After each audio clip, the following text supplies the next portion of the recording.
Ito ang mga pinamalingki ko. Talagang 0-0 na ako. Hindi ako nagbibiro. Ay, kapagod. Napagod ako.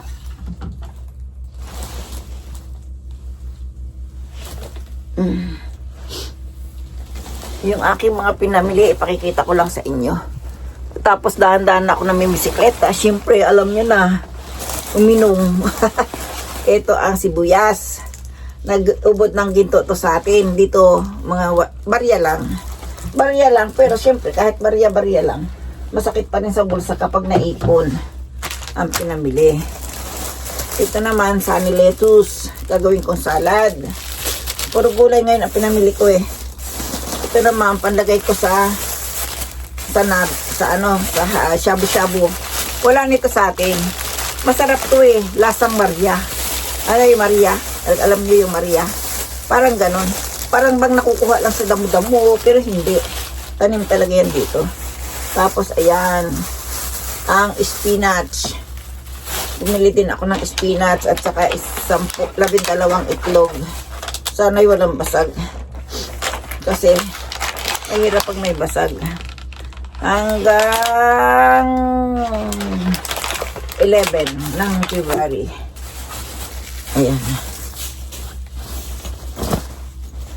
Kaya, meron na akong kakainin ngayong linggong to. Hirap no? Kala nyo ba, ang budget namin tama lang. Nag-aano lang kami. Nagtitiis-tiis. O kumbaga, hindi naman kami mayaman kasi sweldo lang talaga ang pinaghihirapan. At saka wala akong partner sa buhay. Kaya ganoon. Ito ang inuki mushroom. Barya din ito dito. Kahit saan mo makikita. Yan, inuki mushroom. Tapos, bumili rin ako ng slice buta pig. Ano lang to? Ilang kilo lang ba ito? 789. Ay, hindi. 840 kilogram. Ganun ba? Mali.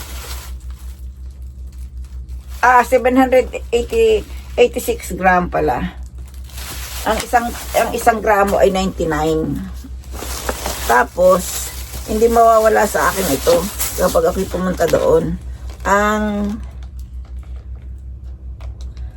Kubigyu. Mag-i-steak ako paminsan-minsan. Tapos, ang tofu.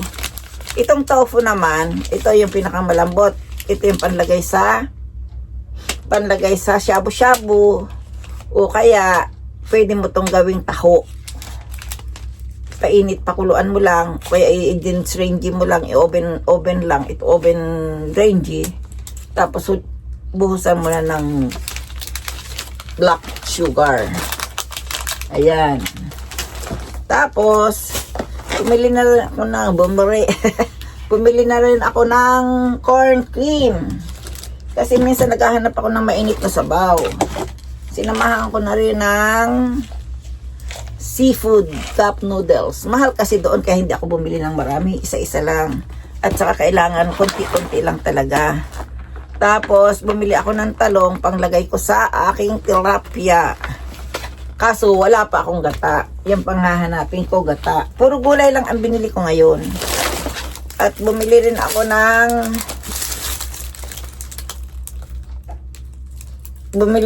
dito ng ng sibuyas.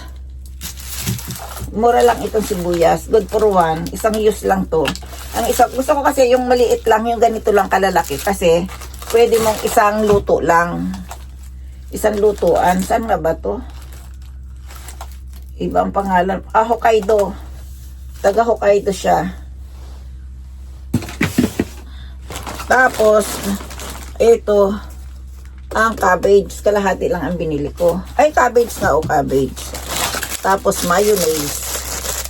Mayonnaise na isang piraso. Kasi yung mayonnaise ko ay mauubos na. Tapos, ang 4 na pirasong kamatis. Mahal ang kamatis. Medyo mahal. Tapos, bumili din ako ng ng noodles. Itong noodles. Asin lang ang panlasa nito. asin. Kapag walang makakain, talagang walang-wala, pwede na to. Itlog lang at saka cabbage ang ilagay mo, sibuyas, pwede na. Diba? Tapos, itong haksay, napa-cabbage, ganito lang ang binili ko, kalahati lang. Ay, 1/8. 1/8. Itong mga pang-apat na piraso. Kasi medyo mahal. At saka mabigat, hindi ko mauubos ng mabilisan. Kaya ayan, ang aking mga gulay. Tapos, may nakita akong luya. Medyo sariwa pa siya. I-grills ko. I-ano ko siya. Ano bang tawag doon? I-mixer ko siya para pwede kong inumin anytime pag ako'y gustong magsalabat. So, ayan. Meron akong biniling pansalabat ko. Pero hindi ko pa magagawa yan ngayon. At ito ang last but not the least. Nakakita ako ng salted duck egg daw to. Ito naman ay galing sa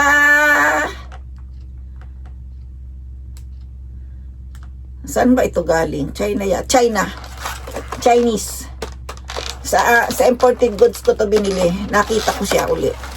Alam mo, naghahanap din ako ng ng bihon. Hindi ko makita-kita ang bihon. Sabi ko, bakit nawala sa pwesto? Inilipat lang pala at saka to. Inilipat. Paminsan-minsan kasi, napapakain din ako ng ganito. At saka may balak akong gumawa ng puto. Ito na ang panghuli. Ito, radish. Ang nakalimutan ko ay, hulaan nyo. Carrots.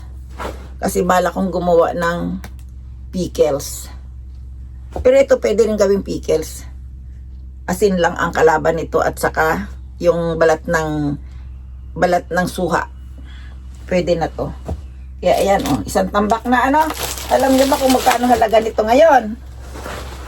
Ay, halagang mahal na ngayon. Hindi katulad nung araw, yung ganyan-ganyan lang, nasa 3,000, meron ka na. Ngayon, nasa 7,800. Kulang-kulang isang lapad. Kaya, hirap ng buhay dito ngayon. Hindi katulad nung araw na maraming mura. Ngayon ay puro mahal, kahit gulay mahal. Lalo na pag tag-init, masyadong mahal ang gulay. Pag medyo ganito ng buwan, medyo mura-mura pa yan. Konti. Kahit pa paano, medyo mura pa ng konti. Pero pag talaga nagtag-init na, ang mahal ng gulay dito sa Japan. Kaya ito nga ang aking buhay. Ang titupiin ko na tong aking pamalingking bag. Nasaan na bang nito? Parang mali ang aking tupi. Yun. Kasi ito ay pamalingki ni Lola.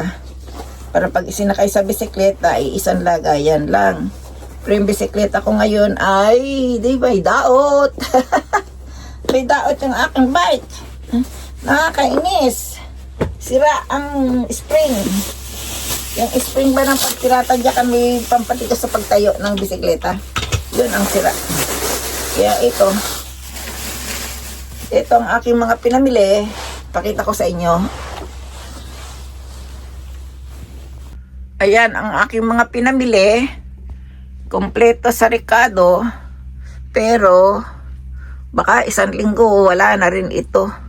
Matagal pa Ayan. Kahit pa paano mayroon akong gagamitin.